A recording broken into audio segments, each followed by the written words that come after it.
Boa tarde a todos. Dando continuidade às palestras desta tarde, nós queremos apresentar o palestrante Dr. Sérgio Felipe de Oliveira. O Dr. Sérgio Felipe de Oliveira é mestre pelo Instituto de Ciências Biomédicas de São Paulo, atua nas áreas de neurociências, clínica médica e psiquiatria. É diretor clínico do Pineal Mind Instituto de Saúde, neurocientista e idealizador e diretor do projeto Uni Espírito. Com a palavra, o Dr. Sérgio Felipe de Oliveira, com o tema Depressão, Ansiedade e Fobias. Não?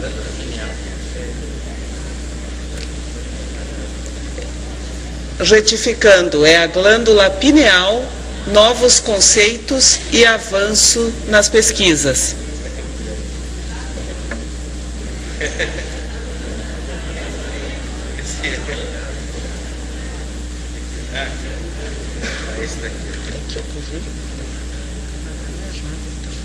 Certo? Certo. Já retifiquei, doutor Sérgio.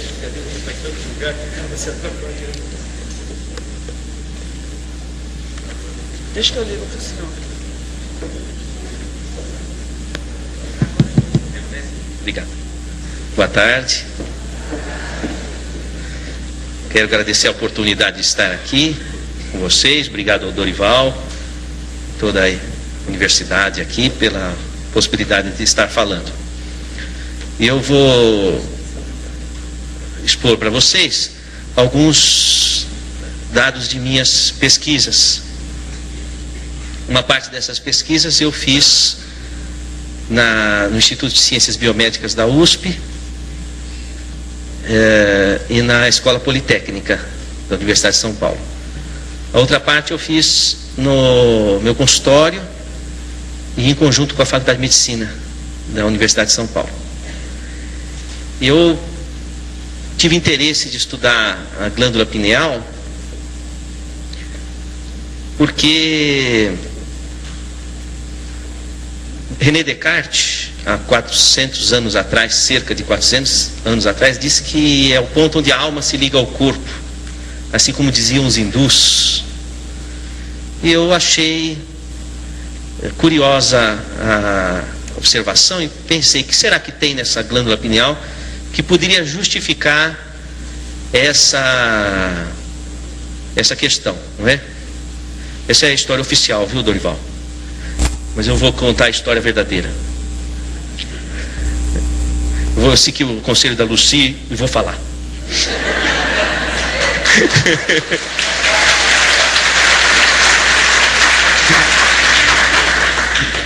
Eu me formei em medicina e depois eu dividia meu tempo entre a clínica médica e eu estudava física no Instituto de Física da Universidade de São Paulo.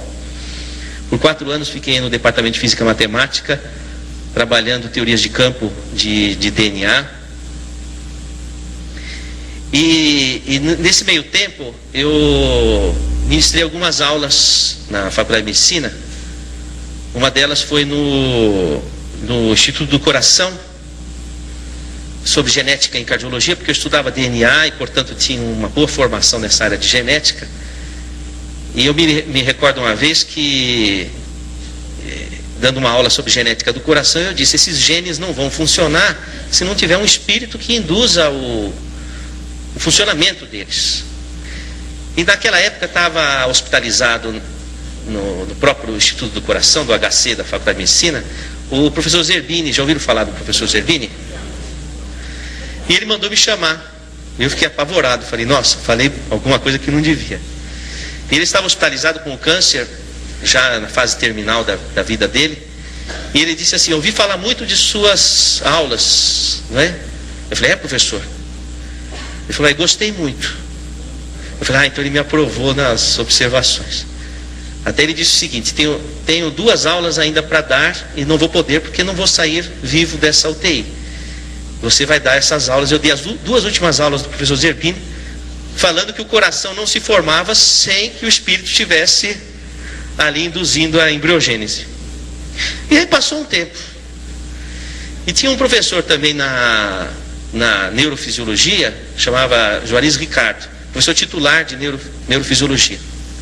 Ele, inclusive, que traduziu do russo a obra de Luria, que Luria, vocês sabem que foi o russo que fundou a neuropsicologia.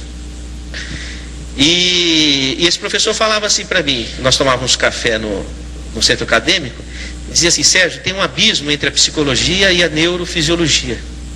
Precisa de fazer algum gancho entre uma coisa e outra. E passou um tempo, o professor Zerbini desencarnou, e o professor Juarez Ricardo também desencarnou. E aí eu estava na minha casa, eu morava numa kitnet, eu e minha esposa, comia no fogão de uma boca só,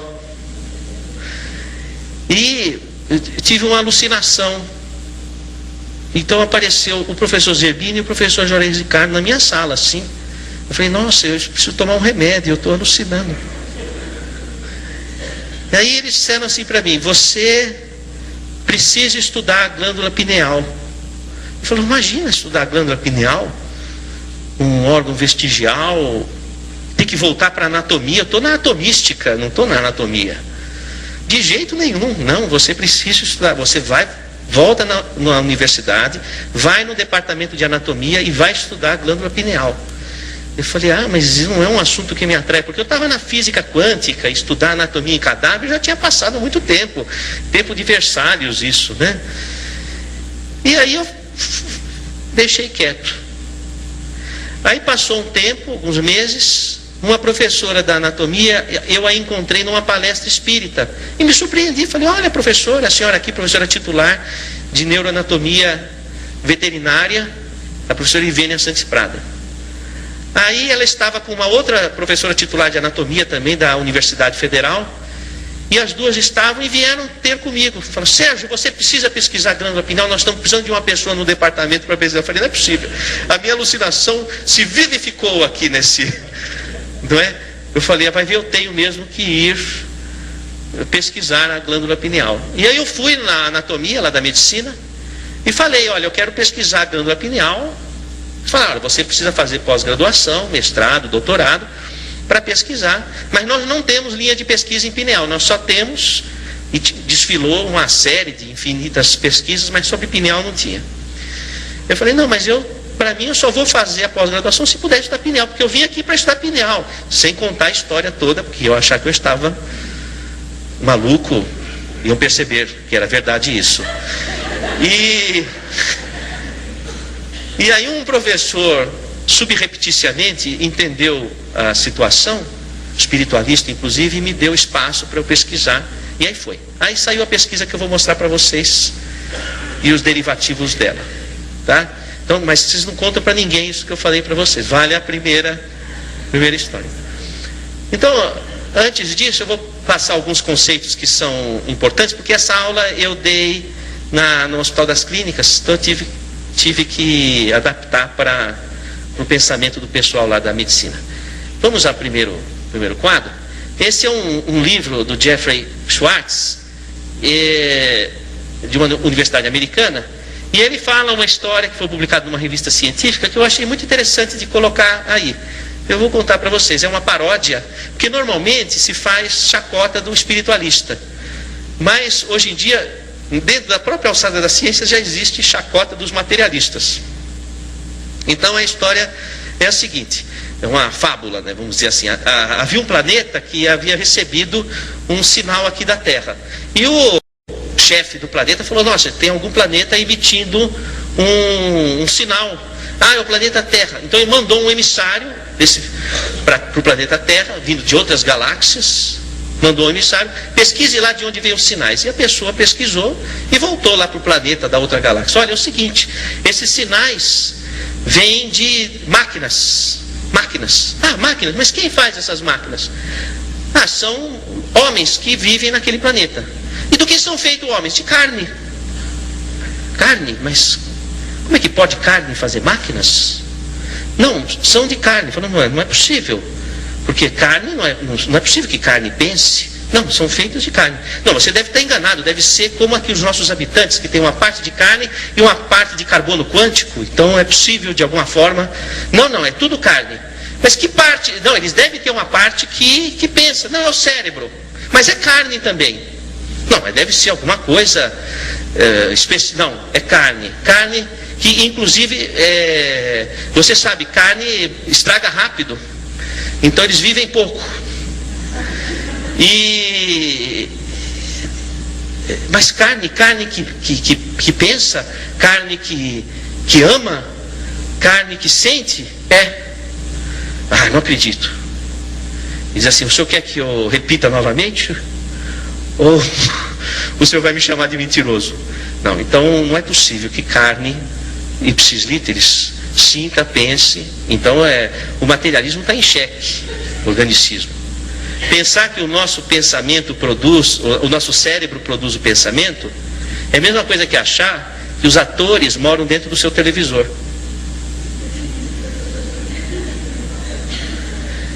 Então, sabe o que os cientistas têm feito? Bom, se lesa aquela área do cérebro, não tem mais aquele comportamento. Então, teu televisor quebrou um botão, já não tem mais a novela. Não existe mais a novela. Então, é um raciocínio muito primário. Hoje em dia, o cérebro tem sido comparado a um computador.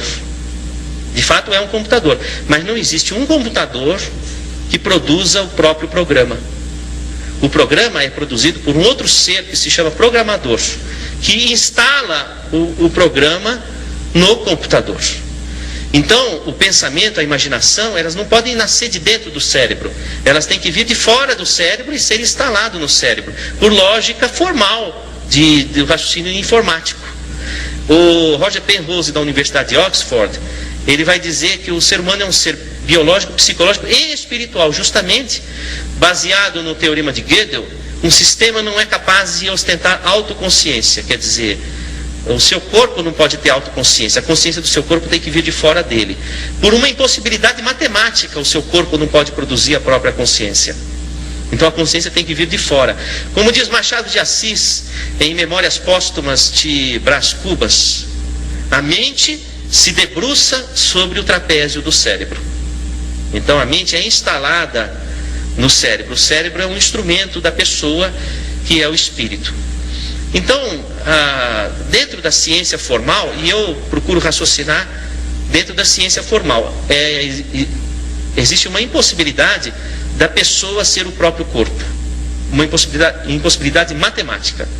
Outra questão fundamental, que nós precisamos estar atentos, é que ter um conceito errado de que a ciência é materialista, porque não é verdade.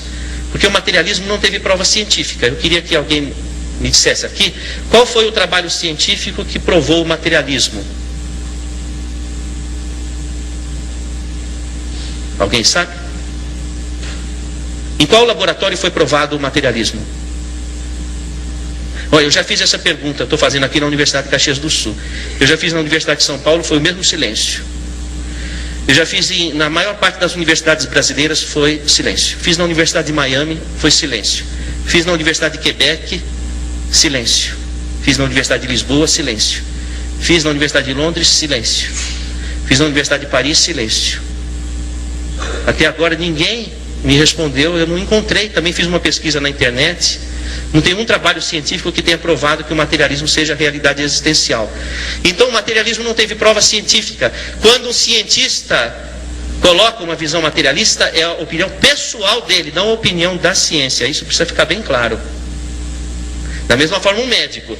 Se o médico se diz materialista, é a opinião pessoal dele, não é a opinião da medicina. Porque a espiritualidade é um campo aberto à pesquisa científica. E a ciência não fechou a sua compreensão sobre esse assunto.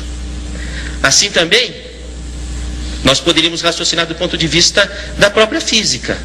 Como o Roger perguntou assim, vocês estão me vendo, ou estão vendo aqui essa mesa? Estão vendo o Dorival? Vocês estão vendo o Dorival aqui? Não estão. Vocês estão vendo a luz refletida no Dorival. Se a luz estivesse apagada, ninguém veria o Dorival. Porque a matéria é invisível. Então, vocês não estão vendo essas cadeiras, vocês estão vendo a luz refletida na cadeira. A matéria é invisível. Da mesma forma, do que é feita a matéria porque você aprendeu na escola? Do que é feita a matéria? Sou todo ouvidos. Átomos, isso. O que tem na superfície do átomo? Elétrons, isso, elétrons. O que acontece quando você aproxima um elétron do outro? Se repelem. Por que se repelem? Porque tem mesma carga. Dois ímãs de mesma carga se repelem, não é assim? Tá. Então quando você toca a matéria, na verdade o que você sente como impressão tátil não é o toque, mas é a força de repulsão eletrostática entre os elétrons. Então, existem elétrons nesse chão aqui, uma camada de elétrons. E eu estou pisando sobre essa camada, flutuando sobre essa camada, porque os meus pés também são de elétrons na superfície. Então, há uma repulsão eletrostática. Se fosse possível tocar a matéria, haveria fusão atômica. Seria um aperto de mão, uma explosão, um abraço, uma explosão. Acabava o mundo. Às vezes acaba, um abraço pode acabar o mundo, mas... veja, eu queria que vocês raciocinassem. A matéria é invisível e a matéria é intangível. Então o materialista acredita no que ele não toca e naquilo que ele não vê. Precisa ter muita fé para se tornar um materialista. Oi, filha, o que é que você está perguntando? A escuridão é o medo. O medo é a escuridão, não é? Então, a questão é que falar de espiritualidade numa universidade é sobretudo trazer à ciência a lucidez e a honestidade. Na Universidade de São Paulo, onde eu me formei, o primeiro artigo da Universidade de São Paulo, do Estatuto, é: a universidade deve ensinar e pesquisar todas as formas de pensamento. Todas as formas de pensamento. Isso inclui todas as culturas, inclusive. O professor Miguel Reale, que foi reitor da USP, um dos maiores juristas de todos os tempos, ele mandou escrever no chão da reitoria, em letras garrafais: no universo da cultura, o centro está em toda parte. Então, o centro de uma universidade não pode estar baseado numa cultura materialista, sobretudo quando o povo que sustenta as nossas universidades é de aculturamento espiritualista. Seria um contrassenso. Aliás, o professor Miguel Reale, interessante, ele foi operado no Instituto do Coração, e ele escreve um artigo para o jornal Estado de São Paulo, dizendo assim, que ele foi operado do coração e teve que passar por circulação extracorpórea, quer dizer, o seu coração ia ser aberto e precisava de uma máquina que fizesse o papel do seu coração. Então o seu sangue transitou por uma máquina fora do corpo dele. E o cérebro, para não sofrer danos, foi resfriado a 4 graus centígrados. E ele relata tudo o que foi falado na cirurgia e que é confirmado por todo o staff. Isso ele escreve no jornal Estado de São Paulo, no editorial na época. E ele diz: portanto, incito os cientistas da universidade da qual fui reitor a pensar na possibilidade da consciência estar fora do corpo. Então isso saiu no jornal Estado de São Paulo. Você veja que existe dentro da ciência formal, para uma ciência honesta, há que se abrir espaço para outras hipóteses que não são somente as hipóteses materialistas. Bom, vamos adiante, por gentileza, pode passar essa, não é? A própria Organização Mundial de Saúde vai colocar que qualidade de vida depende de aspectos biológicos, psicológicos, sociais e espirituais. Então, espiritualidade entra oficialmente dentro da medicina como um consenso da Organização das Nações Unidas. E mais do que isso, o Manual de Estatística de Desordens Mentais da American Psychiatric Association, a Associação Americana de Psiquiatria, vai colocar, num dos importantes capítulos sobre questões étnicas e culturais, o médico deve tomar cuidado para não diagnosticar erradamente como alucinação ou psicose casos de pessoas que dizem ver ou ouvir espíritos de pessoas já falecidas, porque isso pode não significar uma alucinação ou psicose. Então já começa a haver uma abertura para a hipótese espiritual, do ponto de vista factual, inclusive. E isso abre um espaço dentro do Código Internacional de Doenças que passa a reconhecer o estado de transe e a possessão por espírito como diagnóstico médico, salvaguardada a seguinte questão: é doença o estado de transe fora do controle da pessoa, mas não é doença quando esse estado de transe vem num contexto cultural ou religioso da pessoa. Quer dizer, estado de transe e possessão por espírito é hoje diagnóstico médico. Vamos ao, por gentileza, Dorival. Olha lá, item F44.3. E diz o seguinte: transtorno, estado de transe e de possessão, transtorno caracterizado por uma perda transitória da consciência de sua própria identidade, associada a uma conservação perfeita da consciência de meio ambiente. É aquela pessoa, por exemplo, aquele paciente, como um relato real, o paciente diz assim: doutor, eu cheguei no hospital psiquiátrico, eu quebrei o refeitório do hospital inteiro, me colocaram num quarto fechado, e por vários dias tinham medo de chegar perto do quarto, porque eu esmurrava a porta e já estava quebrando a porta, de tamanha violência. E eu me lembro de tudo. E eu sabia que o que eu estava fazendo não era de mim, mas eu não tinha controle sobre o que eu estava fazendo. Mas eu tinha uma consciência do que estava acontecendo. O que é diferente das psicoses primárias, onde a pessoa na essência tem uma esquizofrenia ou outros tipos de psicose. Por isso que o estado de transe e a possessão por espírito exclui esquizofrenia, intoxicação por substância psicoativa, síndrome pós-traumática, transtornos orgânicos de personalidade, psicóticos agudos e transitórios. Ou seja, é um diagnóstico nosológico único. Ou seja, o médico hoje, ele tem recursos dentro da medicina oficial para saber se aquela pessoa está sofrendo de um mal psiquiátrico primariamente ou se ela está sofrendo de um problema de mediunidade. Mas há um seguinte problema: não há médico que, ou se há, são poucos que conhecem esse item do Código Internacional de Doenças.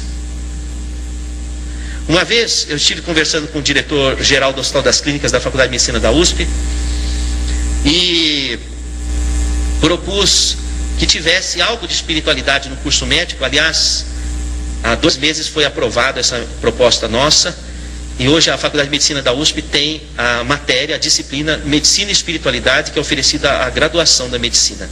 Já dentro do currículo médico, é uma conquista inédita do meio universitário. E esse professor, ele falou: Sérgio, não existe nada dentro da medicina que fale de espiritualidade ou de mediunidade, como é que você vai? Eu falei: professor, existe sim o Código Internacional de Doenças. Ele falou: mas aonde? Professor titular, professor-chefe do HC, 50 anos de medicina, mandou a secretária buscar o Código Internacional de Doenças. Eu falei: abre no F44.3, professor. Ele abriu, ficou 10 minutos olhando, paralisado. Falou: puxa, é mesmo? Como é que eu não tinha visto? Não é? Eu queria perguntar aos colegas, honestamente, tem médicos aqui? Eu não estaria surpreso se você não conhecesse esse item do... Não conhecia, né? Não conhece. É? Não, eu não descobri, eu abri o livro para estudar.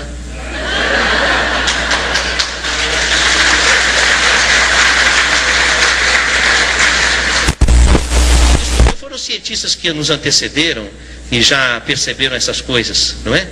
Então, na verdade, o meu interesse é estudar o fenômeno do estado de transe, os fenômenos mediúnicos e a fisiologia, do ponto de vista médico, tá? O que não descarta a necessidade de estudos por outras fontes. Eu até estava conversando com um colega aqui, dizendo que estudar espiritualidade precisa ser, mesmo na área médica, precisa ser estudado também por não médicos, porque o médico ele fica amarrado com as determinações da academia. Você vê um pesquisador como o Godinho, ele transita com muito mais fluidez, então ele vai mais longe. Entende? O médico fica amarrado, não pode falar isso, não pode fazer aquilo, não pode fazer não sei o que. Então, às vezes você fica pensando, é melhor não ser médico, ficar livre, não é? Para poder... Então, precisa de haver pesquisadores não médicos para poder ir um pouco na frente, e depois o médico vai tentando encontrar os parâmetros com clareza, incorporando a oficialidade da medicina. Vamos, por gentileza, ao próximo. Esse é o DSM-4 que eu falei que tinha a... pronto, apresento-vos a glândula pineal, você tem uma dessa no meio da sua cabeça. E eu fiquei me perguntando qual seria a importância da minha palestra para os meus amigos aqui, porque não haveria sentido eu ficar falando feito um papagaio se não houvesse uma importância. E aí me ocorreu o seguinte, que talvez seja importante você saber o que você tem na sua cabeça. E aí valeria a pena a palestra de hoje. Então você tem uma glândula pineal, que não é como essa, ou talvez seja, não sei, vamos à próxima, por gentileza, Dorival. Olha, essa outra é assim menorzinha. Depois eu vi que não tem uma pineal igual a outra. Eu dissequei vários cadáveres, não há uma pineal igual a outra. Grandes, pequenas, e não importa, não é o tamanho que vai dizer se a pessoa é melhor ou pior. Eu já reparei que não tem a ver uma coisa com a outra. E a sua pineal é que não há nenhum exame que o seu plano de saúde cubra para você saber como é a sua. Mas depois eu posso ir pesquisar se você quiser.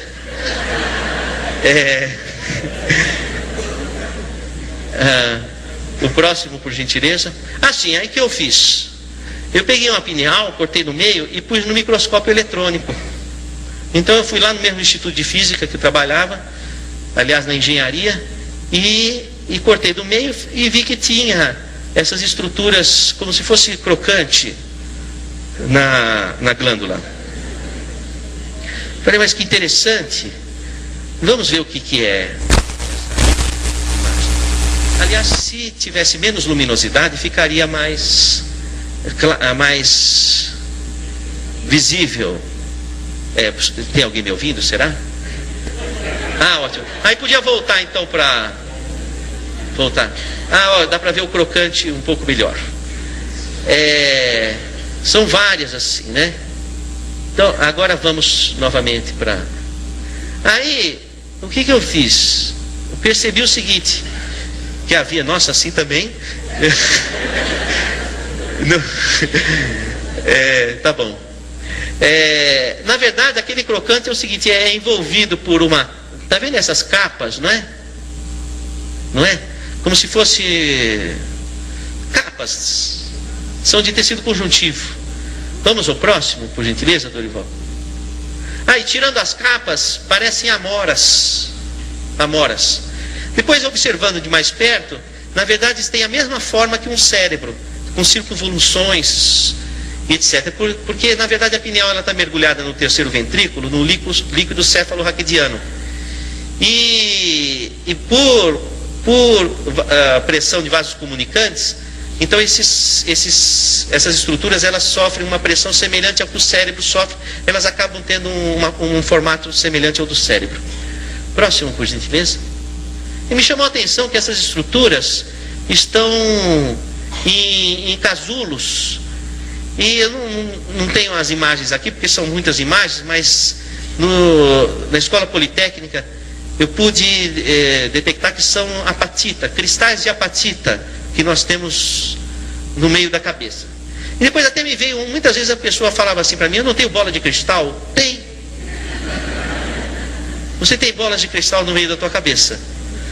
E eu falei, olha que coisa curiosa, por que haveria bolas de cristal no meio da cabeça? Eu fiquei me interrogando. E aí eu comecei a pensar que talvez essas estruturas, elas tivessem alguma função. Porque antigamente se pensava que a glândula pineal, ela degenerava com a idade. Degenerava e não tinha função. A não ser até os 13, 14 anos para a emergência da sexualidade e depois perdia a função. E se calcificava. Pois é o que acontece com esse trabalho, nós percebemos que na verdade não é que a pineal se calcifica, ela forma estruturas organizadas. Como por exemplo, quando nascem seus dentes, você não vai dizer que a sua boca calcificou. Formou dentes, que também tem o esmalte dentário de apatita também. Então não quer dizer que a sua boca calcificou, quer dizer que formaram estruturas funcionais. Então eu comecei a me indagar se essas estruturas não teriam função dentro do organismo. E estudando pela difração do raio-x e por outras técnicas, então foi que evidenciei que eram cristais de apatita. E esses cristais de apatita, eles provocam na glândula uma estrutura, formam na glândula uma estrutura que compõe como se fosse uma caixa de ressonância. Então, na verdade a apatita, ela tem muito elétron na superfície, então ela repele campo magnético. Então quando chega um campo magnético na glândula, bate num cristal e ricocheteia para o outro cristal. bate no outro cristal e ricocheteia para o outro. Então sequestra o campo, como fosse seu telefone celular.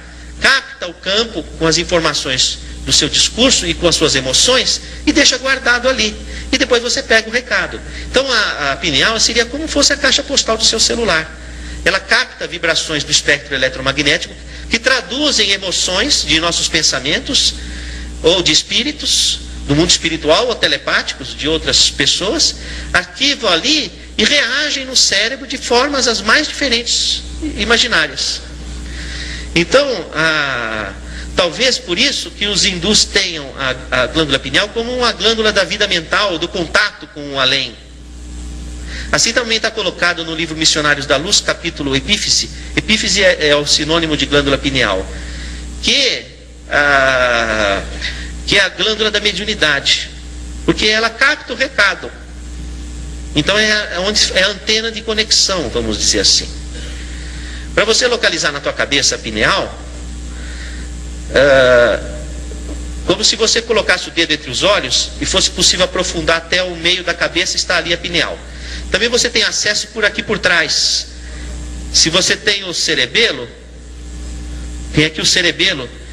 Entre o cerebelo e o encéfalo, se você divulsionar e entrar, você cai na pineal aqui. Por isso que tem aquela história daquele fio, aquela ligação que ocorre aqui, porque a pineal, né? A pineal ela não está aqui, mas por aqui você entra, pelo cadáver você chega nela. Se você pegar, separar o cerebelo e olhar assim, você vê a pineal ali, não é? Então, outra coisa, pineal tem nos peixes, os peixes têm pineal. Aliás, quando o animal tem cabeça translúcida, a pineal tem células de retina. Por quê? Porque a pineal e os olhos têm a mesma origem. Então, por exemplo, um camundongo que tem cabeça translúcida, você encontra células retinianas, não é? Nós não, nós temos a cabeça impermeável à luz. Então a pineal é atingida pela luz pela retina dos olhos. Então, uma parte da luz que você capta pelos olhos vai formar a imagem, chegar no lobo occipital, onde é formada a imagem. Mas outra parte da luz que você capta não vai formar a imagem, são os efeitos não visuais da luz, que vão regular os ritmos do nosso organismo. Porque o nosso organismo precisa saber que horas que produz hormônio de crescimento, o cortisol, que horas que produz cada hormônio, o ritmo, tudo é coordenado pela pineal. Isso é sabido na medicina. Inclusive, existem hormônios que são regidos sabidamente pela lua. Isso é a medicina alopática que fala. Então, por exemplo, como é que toda gravidez de uma mulher, em média, tem 9 meses? Uma gravidez saudável, 9 meses. Que é exatamente um ano da lua. Como é que o organismo acompanha a lua assim, desse jeito? Porque a pineal capta emissões da lua e traduz em toda a hormonologia que é regida pela lua. É chamado Zeitberger lunar, que regula os hormônios reprodutivos e sexuais, não é? Quer dizer, ninguém vira lobisomem à luz do sol, vira ao luar. Também vai o quê? Cantar uma serenata, não é? Ao luar.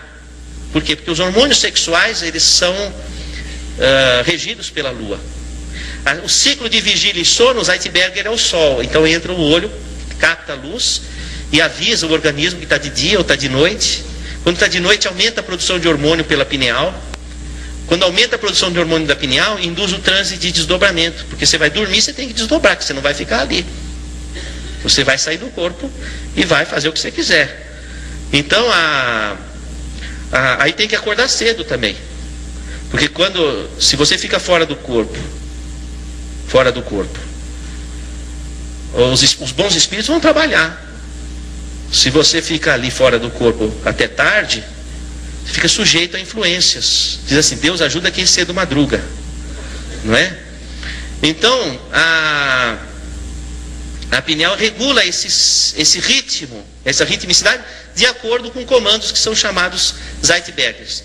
Em 1988, um pesquisador chamado Volhat e outros colaboradores descobriram que a pineal é um sensório que converte onda magnética em neuroquímica. Então aí nós temos todo um gancho de entendimento de vários fatores. Primeiro, se a pineal coordena o ritmo, ela lida com o tempo. É o único órgão do corpo que lida com o tempo. E o tempo é a quarta dimensão, e a dimensão é espaço-tempo. Então é outra dimensão, então é um órgão que lida com a outra dimensão. Outra coisa, sabidamente a pineal capta, é um sensório magnético. Deve ser por conta desses cristais, porque eles são diamagnéticos. Então está aí outro gancho. Então possivelmente o transe mediúnico, a ligação se dá por contato magnético, como fosse o telefone celular, só que com um espectro magnético diferenciado. Então quando diz que a pessoa recebeu um espírito, não é que tem um espírito dentro dela. Como não tem, o radialista não mora dentro do seu radinho, mas é por emissão. O único jeito de o espírito entrar dentro do seu corpo é se você ficar grávida. Aí tem um espírito dentro do seu corpo, não é? A gravidez é a incorporação de um espírito e materialização, uma sessão espírita, a gravidez. A transa é um transe. Incrível, não? Eu não quero estragar o barato de vocês, mas eu tenho que admitir que é uma realidade. E incorpora o espírito. Tanto que a mulher, por exemplo, quando ela está no pré-menstruo, ela está com o corpo igual de uma grávida. Ela está com os seios engurgitados, o útero com o endométrio volumoso, pronto para receber o embrião. Ela está com hemodiluição, ela está com edema cerebral, vamos dizer assim. Ela está como se estivesse grávida. À espera do quê? De receber um espírito que iria se materializar dentro do seu útero. Na falta de um desses, ela recebe qualquer um, ela fica louca.